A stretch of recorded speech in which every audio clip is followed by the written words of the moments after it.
आज के इस वीडियो में आप लोगों का स्वागत है। आज हम लोग बिहार बोर्ड के क्लास 10th सब्जेक्ट हिस्ट्री के कुछ इम्पोर्टेंट सवाल को पढ़ेंगे, देखेंगे। आज हम लोग एक्सरसाइज 1 यूरोप में राष्ट्रवाद, इसी चैप्टर का हम लोग ऑब्जेक्टिव प्रश्न को देखेंगे। चलिए हम लोग शुरुआत करते हैं। पहला प्रश्न है हम लोग के सामने, रक्त एवं लौह की नीति का अवलंबन किसने किया था? पहला प्रश्न क्या है हम लोगों के सामने? रक्त एवं लौह के नीति का अवलंबन किसने किया था? अब देखेंगे इनका सही जवाब हो जाएगा, ऑप्शन ए में देखेंगे हिटलर, ऑप्शन बी में देखेंगे विलियम प्रथम, ऑप्शन सी में देखेंगे बिस्मार्क, ऑप्शन डी में देखेंगे मेजीनी। तो देखते हैं इनका सही जवाब क्या हो जाएगा। तो रक्त एवं लौह की नीति का अवलंबन किसने किया था? इनका सही जवाब हो जाएगा बिस्मार्क। इनका सही जवाब क्या हो जाएगा? बिस्मार्क। अब देखेंगे इसमें ऑप्शन बी में है विलियम प्रथम। इसमें पूछा जाता है कि विलियम प्रथम कहाँ का शासक था, तो इनका सही जवाब हो जाएगा विलियम प्रथम पर्सा का शासक था। विलियम प्रथम कहाँ का शासक था, तो इनका सही जवाब हो जाएगा विलियम प्रथम पर्सा का शासक था। उसके बाद हम लोग अगले सवाल की ओर बढ़ेंगे।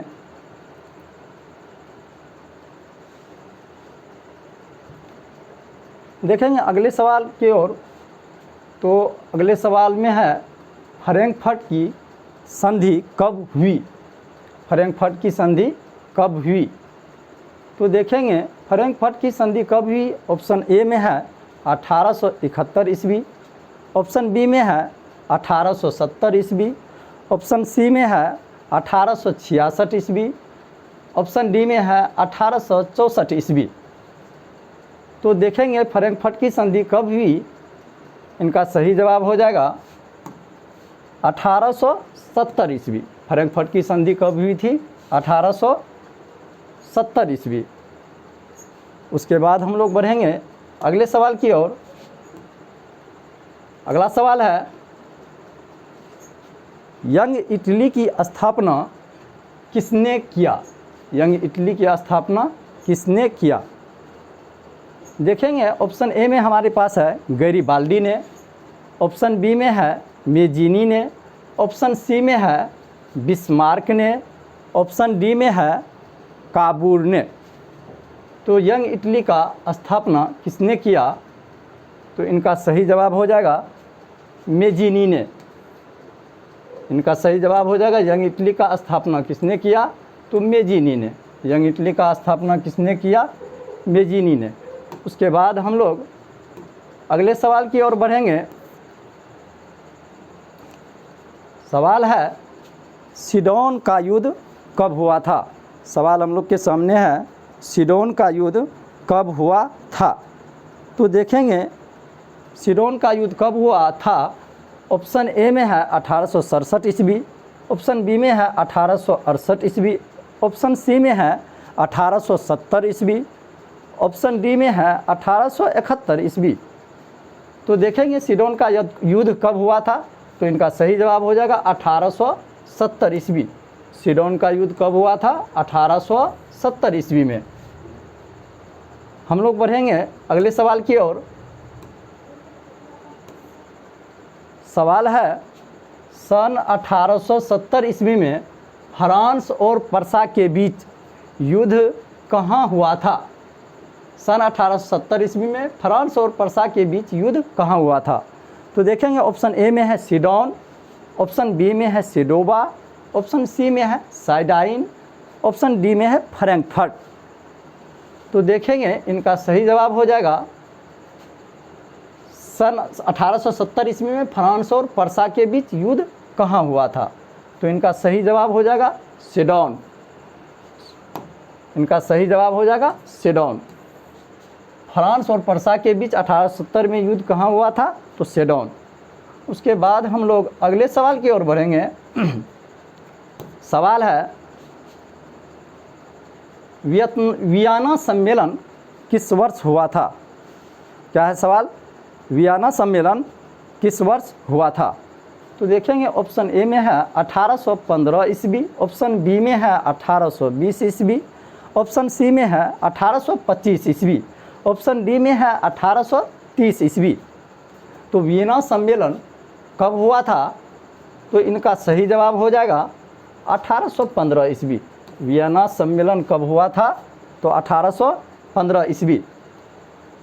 हम लोग अगले सवाल की ओर बढ़ेंगे। सवाल है वियना किस देश की राजधानी है? क्या है सवाल? वियना किस देश की राजधानी है? तो देखेंगे ऑप्शन ए में दिया हुआ है फ्रांस, ऑप्शन बी में दिया हुआ इंग्लैंड, ऑप्शन सी में दिया हुआ ऑस्ट्रिया, ऑप्शन डी में दिया हुआ है रूस। तो वियना किस देश की राजधानी है?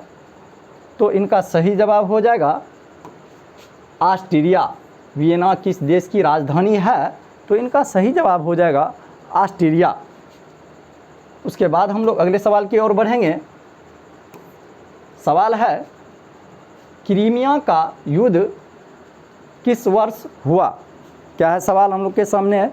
क्रीमिया का युद्ध किस वर्ष हुआ? तो देखेंगे ऑप्शन ए में दिया हुआ है 1854 ईस्वी, ऑप्शन बी में दिया हुआ है 1853 ईस्वी, ऑप्शन सी में दिया हुआ है 1856 ईस्वी, ऑप्शन डी में दिया हुआ है 1860 ईस्वी। तो देखेंगे क्रीमिया का युद्ध कब हुआ था? तो इनका सही जवाब हो जाएगा 1853 ईस्वी। क्रीमिया का युद्ध कब हुआ था? 1853 ईस्वी। हम लोग अगले सवाल की ओर बढ़ेंगे। सवाल है राष्ट्रवाद की अवधारणा का जन्म किस घटना से माना जाता है? तो देखेंगे ऑप्शन ए में दिया हुआ है पुनर्जागरण, ऑप्शन बी में दिया हुआ है धर्म सुधार आंदोलन, ऑप्शन सी में दिया हुआ है गौरवपूर्ण क्रांति, ऑप्शन डी में दिया हुआ है फ्रांस की क्रांति।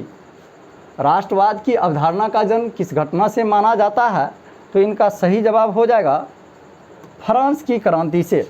इनका सही जवाब क्या हो जाएगा? फ्रांस की क्रांति से। उसके बाद हम लोग अगले सवाल की ओर बढ़ते हैं। सवाल है नेपोलियन संहिता किस वर्ष लागू हुई थी? नेपोलियन संहिता किस वर्ष लागू हुई थी?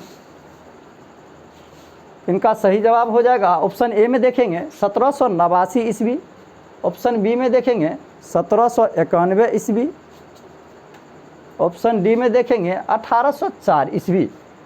तो इनका सही जवाब हो जाएगा नेपोलियन संहिता किस वर्ष लागू हुई थी? तो 1804 ईस्वी। इनका सही जवाब क्या हो जाएगा? 1804 ईस्वी। उसके बाद हम लोग अगले सवाल की ओर बढ़ेंगे।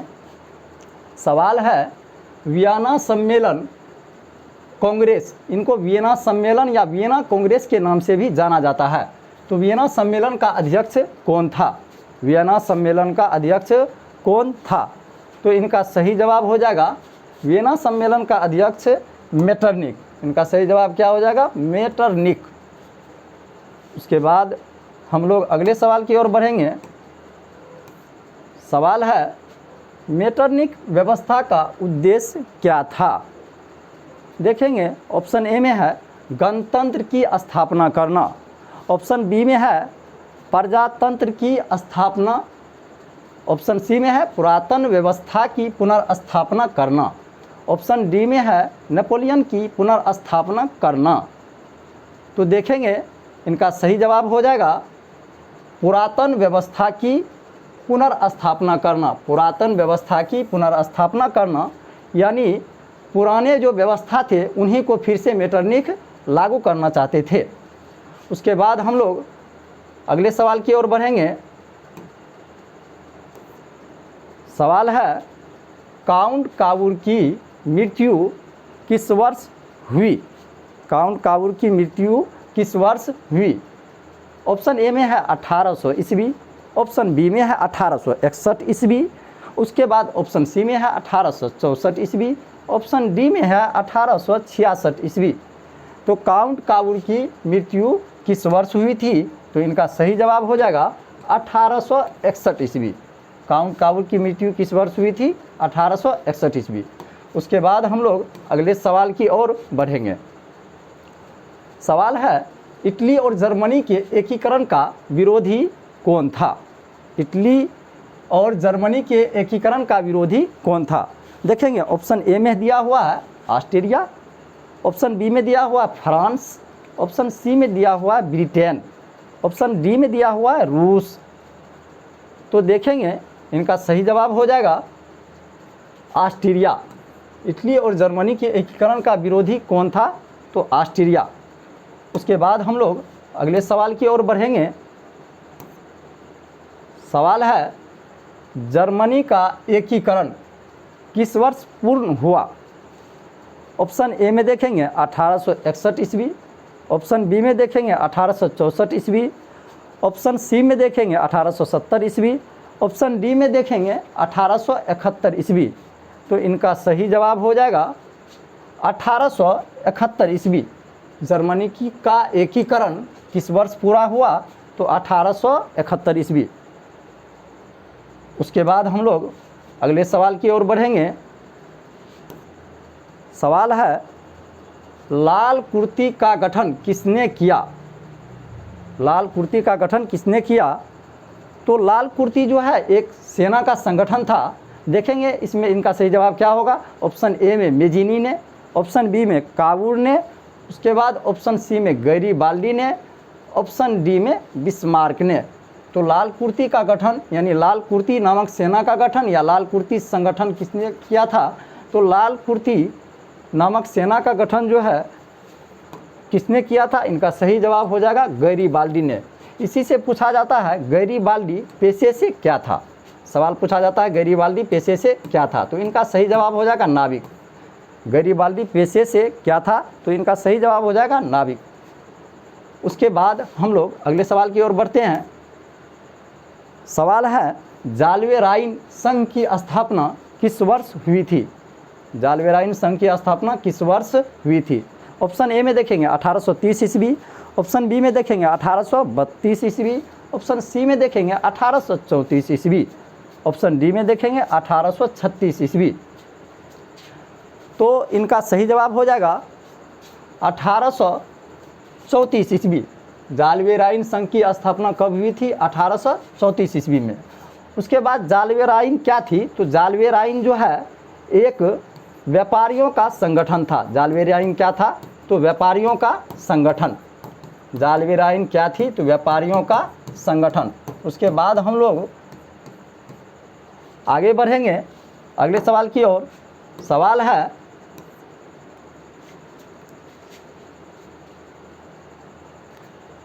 देखेंगे अगले सवाल में है, गोस्टिन की संधि किस वर्ष हुई? ऑप्शन ए में है 1864 ईस्वी, ऑप्शन बी में है 1865 ईस्वी, ऑप्शन सी में है 1866 ईस्वी, ऑप्शन डी में है 1870 ईस्वी। तो इनका सही जवाब हो जाएगा गोस्टिन की संधि 1865 ईस्वी में। गोस्टिन की संधि कब हुई थी? 1865 ईस्वी में। उसके बाद हम लोग अगले सवाल की ओर बढ़ेंगे। सवाल है, यूरोपीय सभ्यता का पालना किसे कहा जाता है? यूरोपीय सभ्यता की पालना किसे कहा जाता है? तो देखेंगे ऑप्शन ए में है इटली को, ऑप्शन बी में है फ्रांस को, ऑप्शन सी में है इंग्लैंड को, ऑप्शन डी में है यूनान को। तो देखते हैं इनका सही जवाब हो जाएगा यूरोपीय सभ्यता की पालना किसे कहा जाता है? तो यूनान को। किसे कहा जाता है? यूनान को। उसके बाद हम लोग अगले सवाल की ओर बढ़ेंगे। सवाल है, एड्रियानोपुल की संधि किस वर्ष हुई? ऑप्शन ए में है 1829 ईस्वी, ऑप्शन बी में है 1830 ईस्वी, ऑप्शन सी में है 1831 ईस्वी, ऑप्शन डी में है 1832 ईस्वी। तो इनका सही जवाब हो जाएगा 1829 ईस्वी। एड्रियानोपुल की संधि किस वर्ष हुई थी? तो 1829 ईस्वी। हम लोग अगले सवाल की ओर बढ़ते हैं। सवाल है, सिडॉन का युद्ध किनके बीच हुआ था? ऑप्शन ए में है ऑस्ट्रिया, पर्सा के बीच, ऑप्शन बी में है पर्सा डेनमार्क के बीच, ऑप्शन सी में है इटली और रोम के बीच, ऑप्शन डी में है फ्रांस और पर्सा के बीच। तो सीडोन का युद्ध किनके बीच हुआ था? तो इनका सही जवाब हो जाएगा फ्रांस और पर्सा के बीच। सीडोन का युद्ध किनके बीच हुआ था? फ्रांस और पर्सा के बीच। उसके बाद हम लोग अगले सवाल की ओर बढ़ेंगे। सवाल है, किस वर्ष यूनान को एक स्वतंत्र राष्ट्र घोषित किया गया? किस वर्ष यूनान को एक स्वतंत्र राष्ट्र घोषित किया गया? किस वर्ष यूनान को एक स्वतंत्र राष्ट्र घोषित किया गया? ऑप्शन ए में देखेंगे 1830 ईस्वी, ऑप्शन बी में देखेंगे 1832 ईस्वी, ऑप्शन सी में देखेंगे 1834 ईस्वी, ऑप्शन डी में देखेंगे 1836 ईस्वी। तो इनका सही जवाब हो जाएगा 1832 ईस्वी। किस वर्ष यूनान को एक स्वतंत्र राष्ट्र घोषित किया गया? तो 1832 ईस्वी। उसके बाद हम लोग अगले सवाल की ओर बढ़ेंगे। सवाल है, किस संधि द्वारा जर्मनी का एकीकरण पूरा हुआ? तो ऑप्शन ए में है डेनमार्क की संधि, ऑप्शन बी में है गेस्टिन की संधि की, उसके बाद ऑप्शन सी में है पराग की संधि, ऑप्शन डी में है फ्रैंकफर्ट की संधि। तो इनका सही जवाब हो जाएगा किस संधि द्वारा जर्मनी का एकीकरण पूरा हुआ? तो फ्रैंकफर्ट की संधि द्वारा। इनका सही जवाब क्या हो जाएगा? फ्रैंकफर्ट की संधि द्वारा। हम लोग अगले सवाल की ओर बढ़ते हैं। सवाल है, हंगरी की राजधानी है, यानी हंगरी की राजधानी कहाँ है? ऑप्शन ए में देखेंगे तुर्की, ऑप्शन बी में देखेंगे बुडापेस्ट, ऑप्शन सी में देखेंगे पर्सा, ऑप्शन डी में देखेंगे सीडन। तो हंगरी की राजधानी कहाँ है? तो इनका सही जवाब हो जाएगा बुडापेस्ट। हंगरी की राजधानी कहाँ है? तो बुडापेस्ट। अब हम लोग अगले सवाल की ओर बढ़ते हैं। सवाल है, गीजो कहाँ का प्रधानमंत्री था? गीजो कहाँ का प्रधानमंत्री था? देखेंगे ऑप्शन ए में दिया हुआ है पर्सा, ऑप्शन बी में दिया हुआ है तुर्की, ऑप्शन सी में दिया हुआ है फ्रांस, ऑप्शन डी में दिया हुआ है सीडन। तो देखेंगे गीजो कहाँ का प्रधानमंत्री था? इनका सही जवाब क्या हो जाएगा? फ्रांस। गीजो कहाँ का प्रधानमंत्री था? फ्रांस का। उसके बाद हम लोग अगले सवाल की ओर बढ़ते हैं। सवाल है, सेडोबा का युद्ध किनके बीच हुआ था? ऑप्शन ए में है ऑस्ट्रिया और सीडन, ऑप्शन बी में है ऑस्ट्रिया और पर्सा, ऑप्शन सी में है सीडन और पर्सा, ऑप्शन डी में है तुर्की और मिस्र। तो इनका सही जवाब हो जाएगा ऑस्ट्रिया और पर्सा। सेडोबा का युद्ध किनके बीच हुआ था? ऑस्ट्रिया और पर्सा के बीच। उसके बाद हम लोग अगले सवाल की ओर बढ़ते हैं। सवाल है, ओटो को निम्न में से कहाँ का राजा घोषित किया गया? ओटो को कहाँ का राजा घोषित किया गया? ऑप्शन ए में देखेंगे रूस, ऑप्शन बी में देखेंगे यूनान, ऑप्शन सी में देखेंगे फ्रांस, ऑप्शन डी में देखेंगे जर्मनी। तो इनका सही जवाब हो जाएगा, तो गीजो कहाँ का राजा था? तो सही जवाब हो जाएगा यूनान का। गीजो कहाँ का राजा था? यूनान का। उसके बाद हम लोग अगले सवाल की ओर बढ़ते हैं। सवाल है, यंग यूरोप की स्थापना किसने की थी? यंग यूरोप का स्थापना किसने की थी? देखेंगे ऑप्शन ए में है काबूल ने, ऑप्शन बी में है मेजीनी ने, ऑप्शन सी में है बिस्मार्क ने, ऑप्शन डी में है गैरीबाल्डी ने। तो इनका सही जवाब हो जाएगा, यंग यूरोप का स्थापना जो है मेजीनी ने किया था। यंग यूरोप का स्थापना किसने किया था? मेजीनी ने। तो हम लोग अगले सवाल की ओर बढ़ते हैं। सवाल है, यूनान के स्वतंत्रता संग्राम में किसकी पराजय हुई? ऑप्शन ए में है रूस की, ऑप्शन बी में है तुर्की की, ऑप्शन सी में है यूनान की, ऑप्शन डी में है फ्रांस की। तो देखेंगे इनका सही जवाब हो जाएगा तुर्की की। यूनान के स्वतंत्रता संग्राम में किसकी पराजय हुई, यानी किसकी हार हुई? तो तुर्की की। उसके बाद हम लोग अगले सवाल की ओर बढ़ते हैं। सवाल है, गैरीबाल्डी पेशे से क्या था? देखेंगे ऑप्शन ए में दिया हुआ है सिपाही, ऑप्शन बी में दिया हुआ है किसान, ऑप्शन सी में दिया हुआ है ज़मींदार, ऑप्शन डी में दिया हुआ है नाविक। तो गैरीबाल्डी पेशे से क्या था? सही जवाब क्या हो जाएगा? नाविक। गैरीबाल्डी पेशे से क्या था? नाविक। उसके बाद हम लोग अगले सवाल की ओर बढ़ते हैं। सवाल है, काउंट काबूर को विक्टर इमैनुअल ने किस पद पर नियुक्त किया था? काउंट काबूर को विक्टर इमैनुअल ने किस पद पर नियुक्त किया था?